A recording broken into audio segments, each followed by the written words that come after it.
symptoms? Dr. Lorenzo specializes in diagnosing and treating conditions such as TIA, stroke, epilepsy, dementia, Parkinson's disease, and more, including EMGs. Now seeing patients at Warner Specialty Clinic in Clinton. To book your appointment, call 217-784-2340.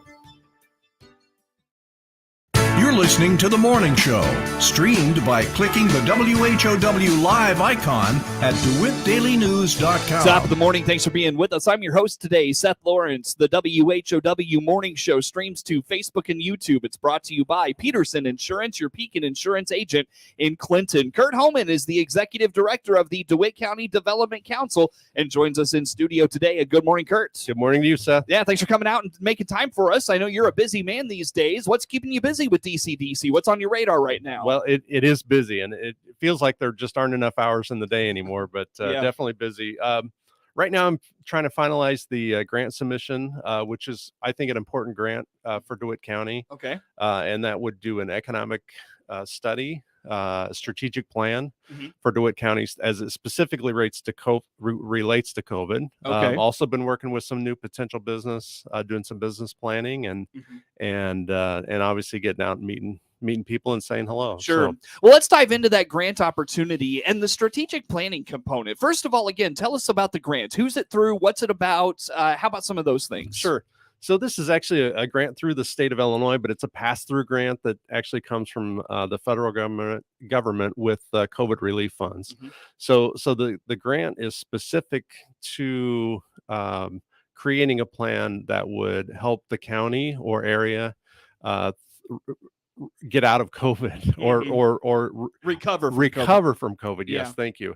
So specifically, this strategic plan will talk about tourism. I mean, these are the kind of the highlights they want: tourism, job creation, and healthcare. Okay, all three extraordinarily important components of COVID issues and getting us out of COVID issues. Sure. But I suspect it's going to touch on some other topics. I mean, I would see housing as an example showing up somewhere in that strategic plan and probably some other things. So when it comes to, applying for this grant, how much can you disclose about what you're going to do with that money? Because it feels like a lot of, like you receive that money and then you kind of learn about what's going on. So talk a little bit about that process of grant writing with this one specifically. So this specific request really is just funding to actually do the study and as the first step. And it's really interesting because they said, well, we want you to highlight these items of topic. However, your community could have totally different economic or strategic development plans. So you almost have to go into it thinking, okay, I need to make sure we touch on these items because if we don't, we're not going to get approved for the grant. Right. There's no doubt about that. So, but clearly there's other areas of need within the county that will be discussed in that economic development plan. Gotcha. But it can be a little tricky in that regard. There's no doubt. Yeah. So when it comes to strategic planning itself, is there have you done this before? Do you have to work with the county in this effort? What are some of the collaboration pieces that would go into this? So what's really important is that the stakeholders within the county would be involved in the strategic plan. So it would really be some community meetings, some leadership meetings. I mean, government leadership, local government leadership, and anyone that would really want to or partake or should partake, regardless, just simply based on a position, needs to really collaborate with this plan. Yeah. So have you had good have you had a good working relationship with those parties to this point? Yeah, I feel like I have. Okay. I feel like I feel like we've really made great progress there, and I don't think there will be any issues. We don't from the grant perspective, they don't want to overlap coverage. So obviously if the city of Farmer City is applying for the grant as well and going to do the exact same thing, we would not coordinate with that area. I mean, we I would do see. the rest of the county as an example. So, Okay. but I think the collaboration will be good, and it should be good. Yeah. And ultimately, it's important for future grants. So to have an economic study that shows a need for expanded healthcare, as an example, is an important first step in receiving grant monies from federal or state government to actually expand healthcare. Right. Well, and you mentioned housing. I mean, that could be another one. Housing is another big area, Mhm. and I think it's important that shows up in our economic development plan. Sure. Now, these are just thoughts that I have. Obviously, kind of hypotheticals. yeah. So when these groups get together or have these discussions, and there may be something completely different or something else that shows up as well. But I feel like those are important aspects that will show up in the strategic plan. What are costs associated with doing strategic planning? So, we could have some consultants, obviously, that work on it. A lot of data, a lot of research, a lot of my time. We may have a facility cost in terms of, a place to meet. Is there a fee involved with that?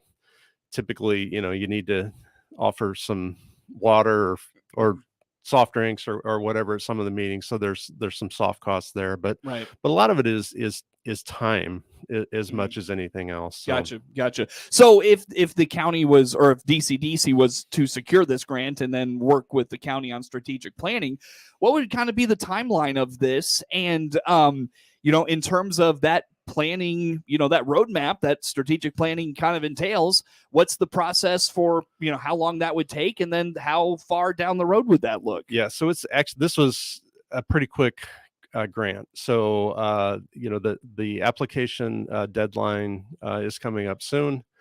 They actually anticipate awarding those in July. Oh, no kidding. And Wow. then they actually expect the economic development plans to be done within a 9-month period of once someone is notified that they've been awarded. So by this time next year, we could be talking about this. So by this time next year, we absolutely should be talking about this. Yes. Who do you envision being at the table for this planning process? Well, I certainly envision county board, county board leaders or county leaders, excuse me. Certainly City of Farmer City board, City of Farmer City leaders, and the same with City of Clinton leaders. And then really, I think it's important that a lot of the community leaders as well show up as part of this discussion. So major employers, some maybe a major non-for-profit organization, maybe anyone that has, certainly Chamber of Commerce's and anyone that would have some important input for the plan. They've got a little skin in the game. Absolutely. In terms of what they mean to the community, for sure. Curt Homann is the executive director of the DeWitt County Development Council. The morning show streams to Facebook and YouTube. It's brought to you by Peterson Insurance, your Pekin Insurance agent in Clinton. What did I miss in this conversation, Curt? On the grant, I don't think you did. I don't think you did miss any. Okay. If for some reason we would not get funded for this grant, and I feel reasonably well that we might get some funding. Okay. If for some reason we don't, this may be an undertaking that we put together, maybe not as in much detail, but I think this needs to be done because it'll be extraordinarily useful down the road regardless. Like, why would that be so useful? So ultimately, in grant writing, and maybe a large grant would open up, you typically have to tie that grant request to some kind of plan or some type of strategic plan. So the county has a comprehensive plan that they've done, but this may be more pinpointed, more fine-tuned, more detailed, and especially in the areas of COVID, which I expect to continue to see COVID relief grants showing up in the next few years.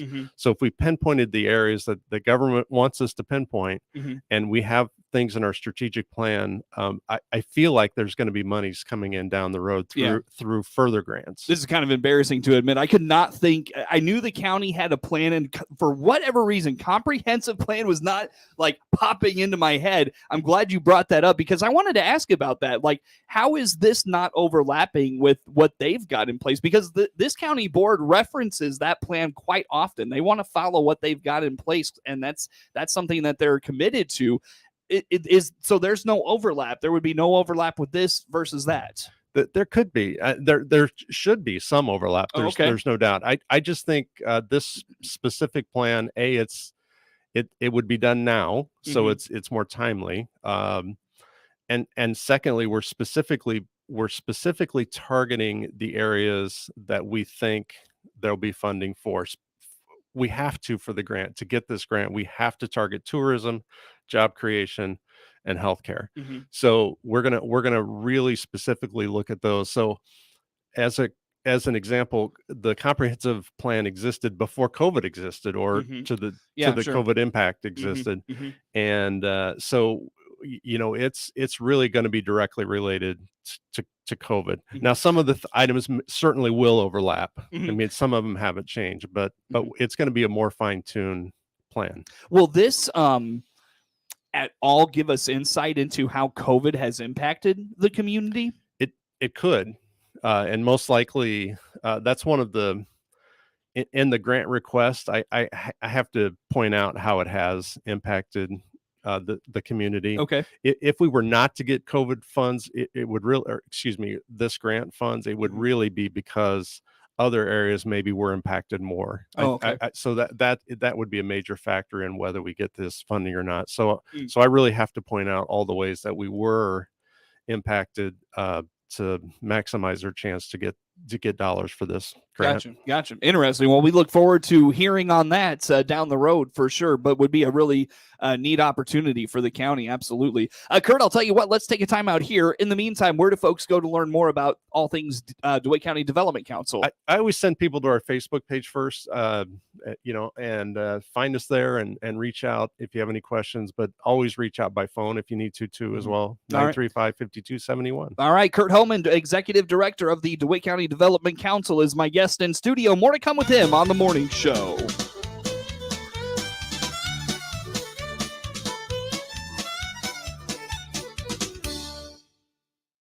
Keep you connected.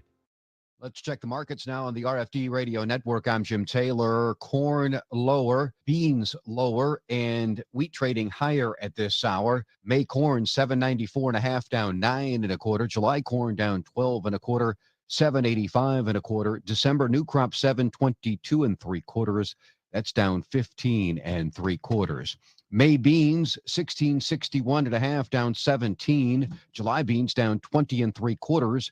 1626 1/4.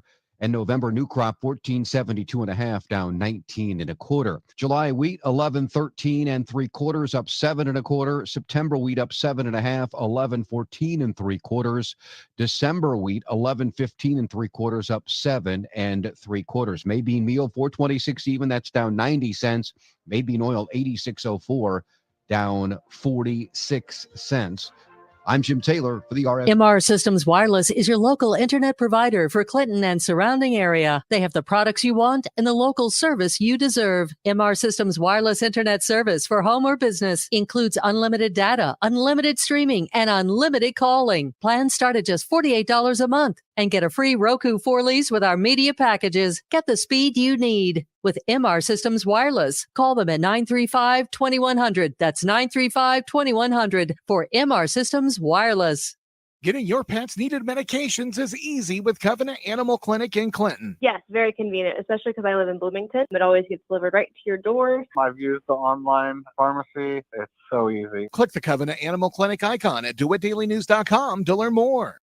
Eagle Ridge Supportive Living Indicator is affordable to everyone. Marketing Director Carla Thomas here, inviting you to schedule your tour by clicking our icon at DeWittDailyNews.com and start enjoying supportive living.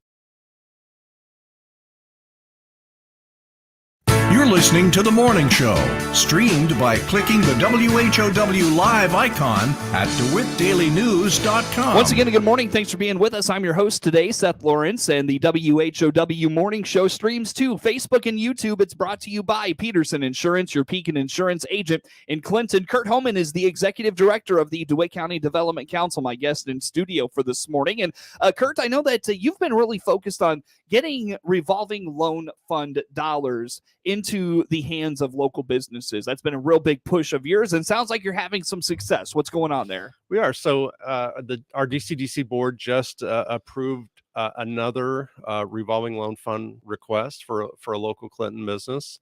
It's the loan hasn't been finalized yet, so I won't give all the details out yet, but it will be a new business in Clinton, and super excited that they're going to be opening up, and super excited that DCDC could help with funding. Sure. Again, that loan program is a low interest gap financing program. Mm-hmm. So they need to have some lending in place from a traditional lender, Mm-hmm. and we step in and fill in the gap where the traditional lender can't step in.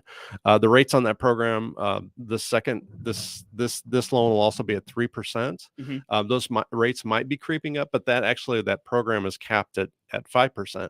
Oh, okay. So as rates have increased, it's still a low interest loan program, Mm-hmm. and it's a great source for local business, and we're really, really proud that we can offer that. Are there limitations on what it can be used for in terms of like capital, in terms of maybe infrastructure? How about some of those things? Yeah, so it cannot be used for day-to-day expenses. It can't Yeah, be used, like it can't be used payroll, for stuff like- payroll, yeah. power bills, those types of things. Mhm.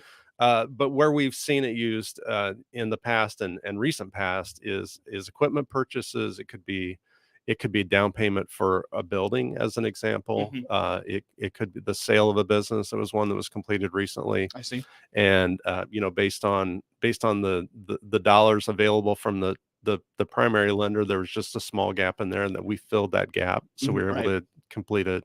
But it cannot be used. Yeah, it's more what it can't be used for. Sure. So it can't be used for the day-to-day expenses, but really everything else is almost open. But we see it used for inventory, equipment, buildings. Is typically where it fits in really well. I see. So if someone is out there listening this morning and they say, "Hey, I'd like to learn more about that," how do they get that ball rolling? The best thing to do is reach out to me, and I can go over those in details. We do have actually the applications on our website as Mhm. well, so Oh, okay. someone could go in there and just kind of look to see what all is involved with that. Mhm. I'm going to be actually updating some of those documents over the next few months. Oh, okay. But for now, that's what we'll have. I'm going to make it a little more streamlined and a little easier for our borrowers. Now, when it comes to the revolving loan fund, when the business owner pays that money back, does it just go back into go back to the not to the county coffers, but DCDC coffers, and then you reissue that? Is that how that works? It does, and we're required, and we keep those funds separately. So anything that's in our revolving loan program, all those dollars have to stay in there, including the interest that's paid goes back into that program. So Okay. in turn, where it gets the name revolving is it's revolving to DCDC. We lend it out over a period of time, it gets paid back, and then that continues to grow a little bit with interest, I see. and helps more and more businesses Okay. locally. Sure. But yes. Anything else on revolving loan fund?